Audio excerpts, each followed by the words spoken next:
Hello दोस्तों, नमस्कार सभी को। मैं हूं पंकज मौर्य और आप देख रहे हैं घर में बगीचा चैनल।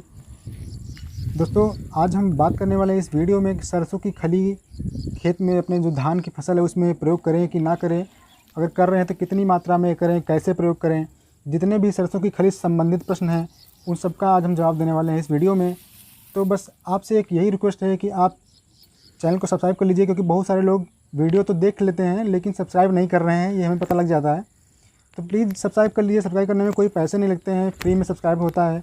आप जो सब्सक्राइब का बटन दिख रहा है उसको दबा दीजिए और बेल की जो घंटी का निशान है उसको भी दबा लीजिए, ताकि हम जो भी वीडियो डालें वो आप तक बहुत जल्दी पहुंच जाए।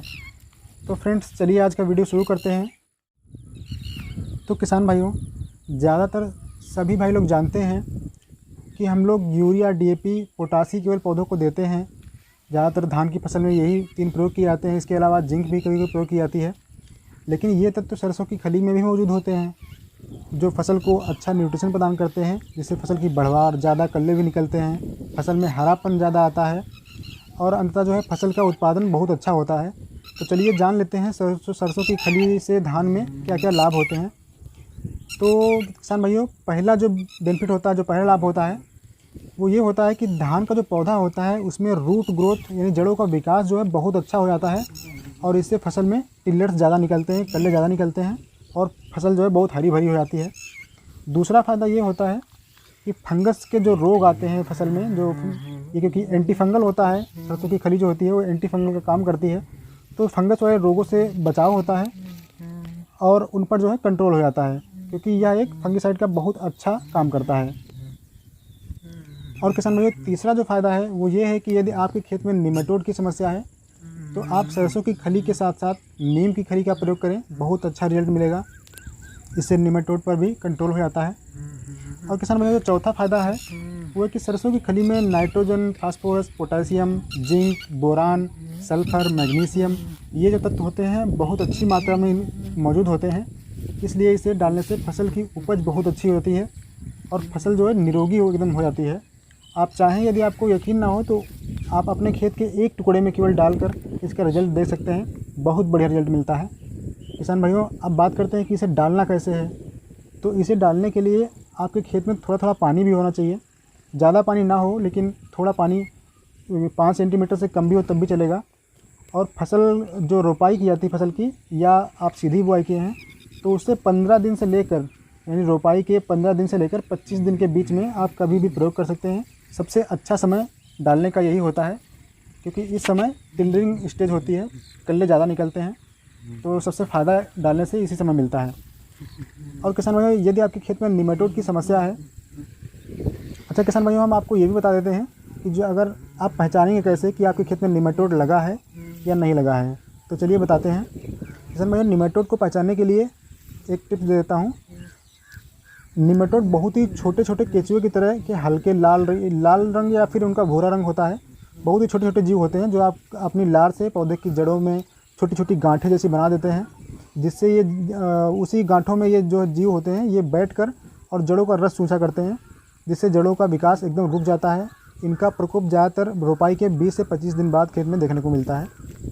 जिस पौधे में लगा होता है उसकी बढ़वार नहीं होती है, पौधा धीरे धीरे पीला दिखने लगता है।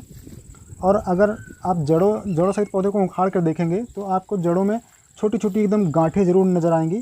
तो ये मुख्य पहचान होती है। अगर आपके पौधे की जड़ों में छोटी छोटी गांठें बन गई हैं तो समझ लीजिए आपके पौधे में निमेटोड लग चुका है।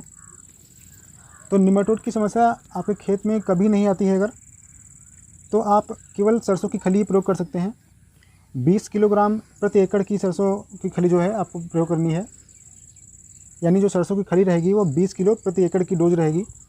उसको यूज कैसे करना है किसान भाइयों, खली को जो है आप तौल के ले लीजिए। उसके बाद उसको डंडे से या किसी चीज़ से आप उसको पीट कर इस तरीके से उसको महीन कर लीजिए।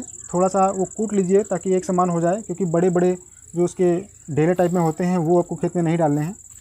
और जैसे आप यूरिया डालते हैं, टॉप ड्रेसिंग करते हैं, वैसे ही इसे खेत में बिखेर दीजिए। और यदि निमेटोड की समस्या है या कभी भी आपके खेत में आती है, ज़्यादातर फसलों में आ जाती है निमेटोड की समस्या, अगर पानी आपके खेत में लगातार भरा रहता है तो भी निमेटोड की समस्या आ जाती है। तो किसान भाइयों, अगर आपके खेत में दीमक की समस्या आती है या आ चुकी है तो आपको 20 किलोग्राम नीम की खली लेनी है और 10 किलोग्राम सरसों की खली लेनी है प्रति एकड़ के लिए। डोज ध्यान रखना किसान भाइयों, 20 किलो नीम की खली और 10 किलो सरसों की खली, इनको कूट कर आपस में मिला लीजिए। उसके बाद आप खेत में टॉप ड्रेसिंग कर दीजिए, जैसे यूरिया डालते हैं वैसे फेंक दीजिए खेत में। तो इसमें देखेंगे आप खेत में बहुत ही शानदार रिजल्ट मिलेगा, साथ में ही दीमक पर भी कंट्रोल हो जाता है।